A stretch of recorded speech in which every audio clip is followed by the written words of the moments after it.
वो लिखने वाले नहीं है। पहले हमें गैस करना होगा कि ये टॉपिक क्या हो सकता है। जैसे मैंने ट्रू सेंटेंस लिखे उसके अकॉर्डिंग आप लोगों को गैस करना है कि ये सेंटेंस इसके अकॉर्डिंग हमारा टॉपिक क्या हो सकता है। तो यहाँ पे देखिए दो सेंटेंसेस दिए गए हैं। मैंने यहाँ दो सेंटेंस लिखे हैं, I am a little bit nervous और she says that she is a little bit nervous. ठीक है, in the first sentence the reporter conveys the message of the girl using her actual words. यहाँ पे जो girl है उसने अपने actual words use किए हैं फर्स्ट सेंटेंस में। In the second sentence she says that she is a little bit nervous. इस सेकंड सेंटेंस में क्या हुआ है, जो रिपोर्टर है the reporter conveys her message but in his own words without any change or in the meaning. Okay, without any change in the meaning. यहाँ पे उसने अपने मीनिंग्स को चेंज नहीं किया, उसका कहने का मीनिंग्स उसने चेंज नहीं किया, लेकिन यहाँ पे अपने सेंटेंस को कुछ इस तरीके से कहा है। तो चलिए इसमें this both direct and indirect speech are two different ways of reporting statement of person. यहाँ डायरेक्ट और इनडायरेक्ट रूप में दो सेंटेंस कहे गए हैं एक ही इंसान के द्वारा। तो जब हमारा कोई सेंटेंस, जब हम कोई भी अपनी बात को सेम ही वर्ड मतलब उसका मीनिंग सेम होता है लेकिन अलग अलग तरीके से कहते हैं। एक कहने का तरीका होता है कि मैंने खुद डायरेक्ट कहा है और एक मैंने इनडायरेक्ट रूप में इसको कहलवाया है। तो ये टॉपिक क्या होगा, in simple words quoting a person using your own words is called indirect speech। तो हम आज जो पढ़ने वाले हैं वो है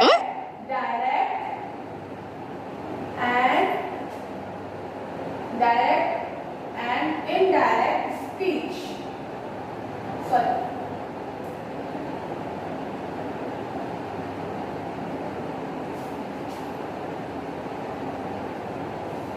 ओके बच्चों, यहाँ तक आपको समझ में आया कि जो सिंपल वर्ड्स को जो पर्सन यूज करता है अपने ओन वर्ड्स में उसे क्या कहते हैं, डायरेक्ट और इनडायरेक्ट स्पीच, उसे इनडायरेक्ट स्पीच कहते हैं।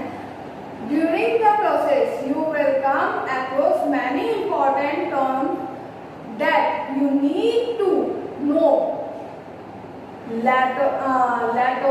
so that you can convert any direct speech into indirect speech easily and without any hassle.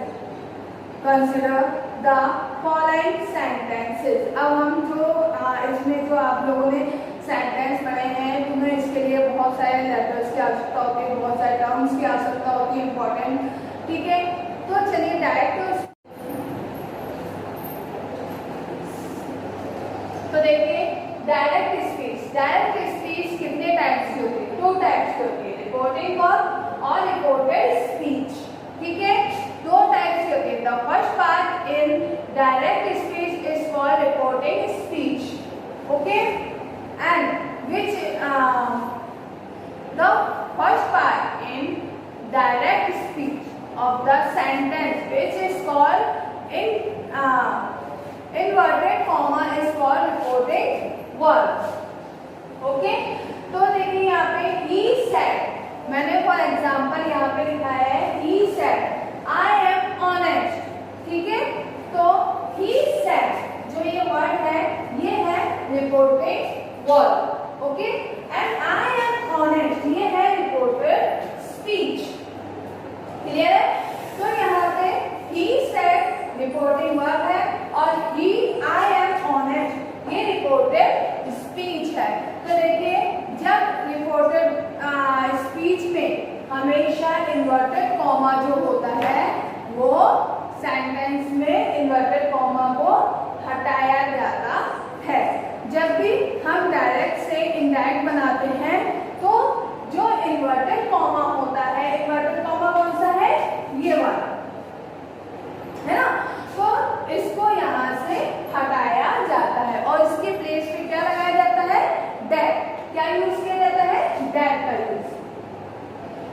Okay बच्चों, तो जब हम सेंटेंस बनाते हैं इसी को अगर हम कहते हैं तो इन्वर्टेड कॉमा को हटाकर वहां इसकी जगह क्या लगाया जाता है, दैट का यूज किया जाता है।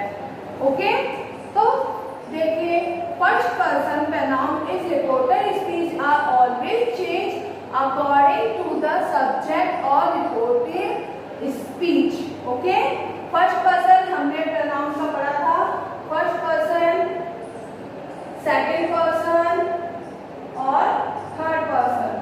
तो फर्स्ट प्रोनाउन, सेकंड प्रोनाउन और थर्ड प्रोनाउन। तो first person pronoun is reported speech are always change according to the subject. Reported speech में जो फर्स्ट पर्सन होता है वो हमेशा सब्जेक्ट के अकॉर्डिंग चेंज हो जाता है, इसमें रिपोर्टिंग स्पीच में।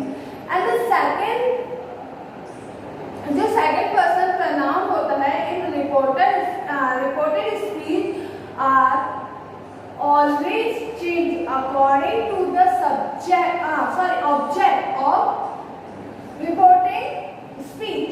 जो रिपोर्टिंग स्पीच होते हैं उसमें सेकंड पर्सन जो प्रोनाउन होता है वो हमेशा किसमें चेंज हो जाता है, according to the object, object के अकॉर्डिंग चेंज हो जाता है। जो थर्ड पर्सन प्रोनाउन होता है उसमें क्या होता है, फर्स्ट पर्सन जो सेकंड पर्सन होता है उसको क्या चेंज हो जाता है, ऑब्जेक्ट के अकॉर्डिंग। और थर्ड पर्सन होता है आर ऑलवेज, आर नॉट, जो थर्ड पर्सन होता है नॉट, आर नॉट चेंज।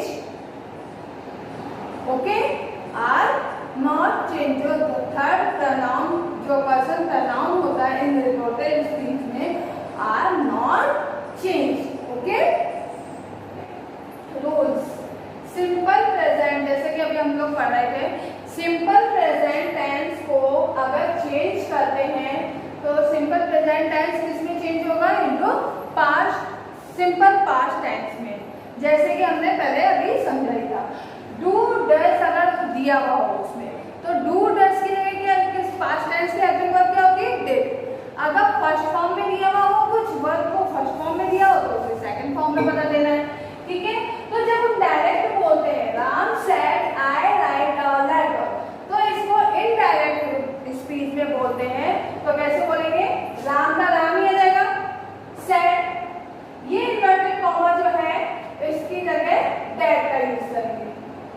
ठीक है, समझ में आया आपको, राम की ये इन्वर्टेड कॉमा की जगह हमने किसका यूज किया, दैट का। इसके बाद आई जो है यहाँ पे वो सब्जेक्ट के अकॉर्डिंग चेंज हो जाएगा। सब्जेक्ट क्या है यहाँ पे, राम, तो राम के लिए राम क्या हो जाएगा, राम क्या है, मेल है, और मेल के लिए क्या आता है, ही। ठीक है, तो राम आई जो होगा वो राम के अकॉर्डिंग ही में बदल जाएगा। तो ही रॉट, राइट का क्या यहाँ पे डू डज नहीं दिया हुआ है ना, यहाँ पे क्या दिया गया है, राइट। ठीक है, डायरेक्ट हेल्पिंग वर्ब नहीं दिए, राइट दिया गया है, तो वर्ब देती है। तो राइट की राइट फर्स्ट फॉर्म होती है और सेकंड फॉर्म क्या होगी, रॉट।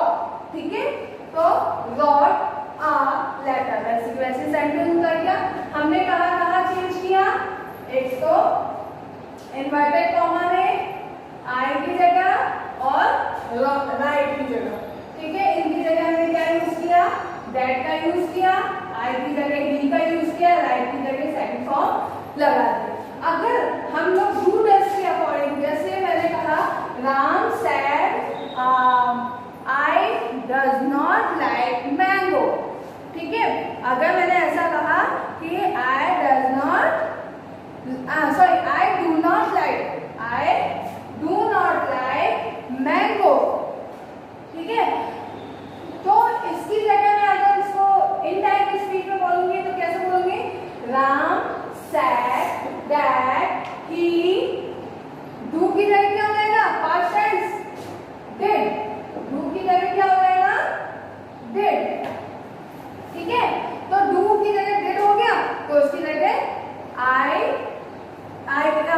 ही डू नॉट ठीक है, हमने क्या लिखा था, I do not like mangoes, है ना। इस डू की जगह मैंने क्या बदल दिया, डिड में। डू को पास्ट टेंस में, डू प्रेजेंट टेंस का है, सिंपल प्रेजेंट टेंस का है कि हेल्पिंग वर्ब है, इसको पास्ट सिंपल टेंस में बदल दिया। पास्ट सिंपल टेंस की जो हेल्पिंग वर्ब है वो क्या है, डिड। तो और इस आई को किसमें बदल दिया, अकॉर्डिंग टू राम, राम के सब्जेक्ट के अकॉर्डिंग, अकॉर्डिंग टू सब्जेक्ट। तो सब्जेक्ट यहाँ पे कौन है, राम, करने वाला कौन है, राम।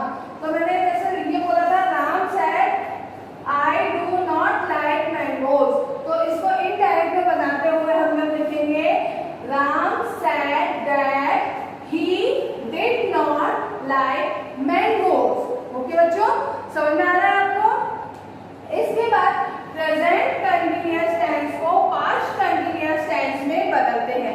जैसे अगर इसकी प्रेजेंट कंटीन्यूअस टेंस की हेल्पिंग वर्ब होती है इज, एम, आर, ठीक है, इसको पास्ट कंटीन्यूअस टेंस में बदल देंगे। तो पास्ट कंटीन्यूअस की टेंस, पास्ट कंटीन्यूअस टेंस की हेल्पिंग वर्ब क्या होती है, वाज और वर। क्लियर है आपको। तो जब हम सेंटेंस बनाएंगे तो अगर helping verb is, am, are होगी तो उसे वाज और वर में चेंज कर देंगे। तो यहाँ पे फॉर एग्जाम्पल मैंने लिया है, Naresh said I am playing, ठीक है। तो इसकी जगह मैं क्या लिखूंगी, अगर इसको इनडायरेक्ट में बनाऊंगी तो क्या लिखूंगी, नरेश का नरेश ही आ जाएगा, सैड का सैड ही आ जाएगा, ठीक है। अब ये इन्वर्टेड कॉमा जो है आपके सामने, ये किसमें बदल जाएगा, बिल्कुल सही, आप लोग भी सोचो, डैड, किसमें बदल जाएगा, डैड में, ठीक है। इसके बाद आई वर्ड है, आई को हम किसके अकॉर्डिंग चेंज करेंगे, सब्जेक्ट के अकॉर्डिंग। तो सब्जेक्ट यहाँ पे क्या है, नरेश, तो नरेश की जगह यहाँ पे क्या लिखूंगी मैं, ही, ही। अब यहाँ एम दे रखा है, ठीक है, तो ही was, एम को किसमें, प्रेजेंट कंटीन्यूअस टेंस का है ना एम, तो इसको हम किसमें बदलेंगे, पास्ट टेंस में। तो एम की जगह was, ठीक है। he was playing, playing का playing, ऐसे कैसे उतारेंगे, क्लियर है। फुल स्टॉप लगाएंगे, कंप्लीट हो जाएगा सेंटेंस आपका। तो प्रेजेंट कंटीन्यूअस टेंस को किसमें बदलते हैं, पास्ट कंटीन्यूअस टेंस में। ओके, नेक्स्ट देखिए प्रेजेंट परफेक्ट। अगर कोई सेंटेंस प्रेजेंट परफेक्ट टेंस में है तो उसे हम किसमें बदलेंगे, पास्ट परफेक्ट टेंस में। तो प्रेजेंट परफेक्ट टेंस की हेल्पिंग वर्ब क्या होती है, हैज और हैव। और past perfect continuous, sorry, past perfect tense की क्या होती है ना, जैसे कि आपने टेंस में पढ़ा था। प्रेजेंट परफेक्ट टेंस में की हेल्पिंग वर्ब होती है हैज और हैव, ठीक है। और पास्ट परफेक्ट टेंस की हेल्पिंग वर्ब क्या होती है, क्लियर है ये चीज। अब इसको हम बदलेंगे, जैसे फॉर एग्जांपल मैंने यहाँ सेंटेंस दिया है, Arun said I have done my work, तो अरुण सेड, तो इसको ऐसे ऐसे लिखेंगे हम लोग, अरुण सेड। इस इन्वर्टेड कॉमा की जगह क्या होगा, डैड। आई को किसके अकॉर्डिंग बदलेंगे, अरुण के अकॉर्डिंग, तो यहाँ ही। हैव की जगह क्या हो जाएगा, had done my work. Okay, और फुल स्टॉप लगा देंगे। कितना इजी है डायरेक्ट को इनडायरेक्ट में बदलना, ठीक है। प्रेजेंट परफेक्ट कंटीन्यूअस टेंस को पास्ट परफेक्ट कंटीन्यूअस टेंस में बदलना, मतलब प्रेजेंट परफेक्ट कंटीन्यूअस टेंस का कोई सेंटेंस है तो उसे हम किस में बदल देंगे, पास्ट परफेक्ट कंटीन्यूअस टेंस में। तो देखिए आप लोगों को पता है प्रेजेंट परफेक्ट कंटीन्यूअस टेंस की हेल्पिंग वर्ब क्या होती है, बिल्कुल याद कीजिए आप लोग, तब तक मैं सेंटेंस प्रैक्टिस फिर आपको बताती हूँ। Sheela said Mahesh has been playing since morning. अच्छा, आप लोगों ने सोच लिया होगा अब तक तो हैज बीन और have been, present perfect continuous tense की हेल्पिंग वर्ब होती है। अब इसे पास्ट परफेक्ट कंटिन्यूअस में बदलते हैं तो कैसे बदलेंगे? हैज बीन की जगह क्या रहेगा? हैड बीन, है ना? तो same way Sheela said, inverted comma की जगह दैट। अब देखिए सीमा said, अब यहाँ पे सॉरी यहाँ पे इन्वर्टेड कॉमा, हाँ शीला said that। अब महेश है यहाँ पे, महेश की जगह हम क्या यूज करेंगे बताइए आप? शीला दे रखा है, महेश की जगह हम क्या यूज करेंगे? क्या कुछ बदलेंगे? नहीं, क्योंकि वह ऑलरेडी थर्ड पर्सन के बारे में, मैंने जैसा कि आपको बताया था, थर्ड पर्सन के बारे में बात करिए तो उसमें कोई भी चेंज नहीं होता है। तो यहाँ महेश का महेश ही लिखेंगे। आएगा समझ में आपको?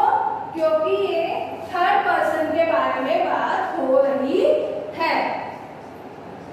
ठीक है, महेश हैज बीन, शीला तो क्या हो गई?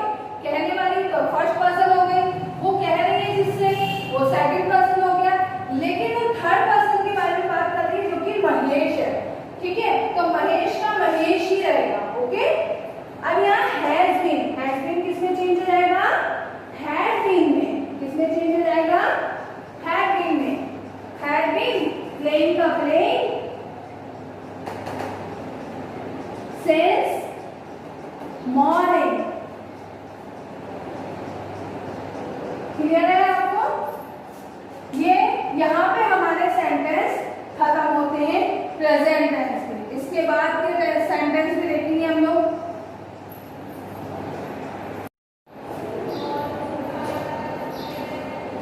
अब देखिए रिपोर्टेड स्पीच में टेंस क्या काम करता है। If the reported speech is in present tense और future tense, then no change is required to be made in the verb or reported speech।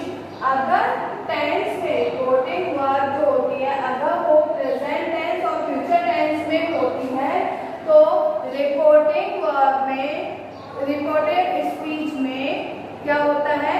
कोई चेंज नहीं होता है। जो रिक्वायर्ड दिया गया है वर्ब में, उसमें रिपोर्टेड स्पीच में कोई चेंज नहीं होता है। This verb could be in any tenses, जैसे present, past और future, okay? If और यदि रिपोर्टिंग स्पीच में रिपोर्टिंग वर्ब जो होती है वो, रिपोर्टिंग स्पीच में रिपोर्टिंग वर्ब अगर पास्ट टेंस में होती है तो जरूर चेंज होता है। It will be change. Okay, तो यह चेंज होगा। ओके, अगर इसके अलावा अगर प्रेजेंट टेंस में है या फ्यूचर टेंस में है तो उसमें कोई चेंज नहीं। अब देखिए फॉर्म्स ऑफ प्रोनाउन। प्रोनाउंस की फॉर्म्स कौन कौन सी हैं? जैसे इसमें देखिए फर्स्ट फॉर्म में फर्स्ट पर्सन होता है आई, वी। ओके, सेकंड पर्सन के लिए हम लोग यूज करते हैं यू, और थर्ड पर्सन के लिए ही, शी, दे, इट। यह आप लोगों को फर्स्ट पर्सन में मैंने पहले भी आपको वीडियो में बता रखा है। सेकंड फॉर्म्स होती है आई की जगह माय, वी की जगह आर, यू का योर, ही की जगह हिज हो जाता है, शी की जगह हर हो जाता है, दे की जगह देयर हो जाता है, और इट की जगह इट्स। इसके बाद है थर्ड फॉर्म्स। थर्ड फॉर्म्स में क्या होता है? अगर यही इसकी थर्ड फॉर्म में मी हो जाता है, वी का अस हो जाता है, यू का यू ही रहता है, ही का हिम हो जाता है, शी का हर हो जाता है, दे का देम, और इट का इट। जब हम इसको फर्स्ट फॉर्म में लिखते हैं तो फर्स्ट पर्सन में हम लोग अपने बारे में बताते हैं, सेकंड में आप लोग हैं जैसे सुन रहे हैं, और थर्ड पर्सन के लिए तो इसमें कोई चेंज नहीं होता है। बस इतना ही होता है। अगर दे है तो दैम, दे, सेकंड पर्सन में होता है तो देयर, अगर थर्ड पर्सन के बारे में बात करना है तो दैट। ओके, बाकी ही है तो ही का हिज हो जाता है, सेकंड पर्सन की बारे में बात करते हैं जब हम डायरेक्ट से इनडायरेक्ट बनाते हैं तो हिम, ठीक है। शी है तो हर, और हर का हर ही रहता है, चाहे हम सेकंड पर्सन के बारे में हो या थर्ड पर्सन के बारे में, थर्ड फॉर्म, ठीक है। There, them, its, it. Okay, तो ये फॉर्म आपको कॉपी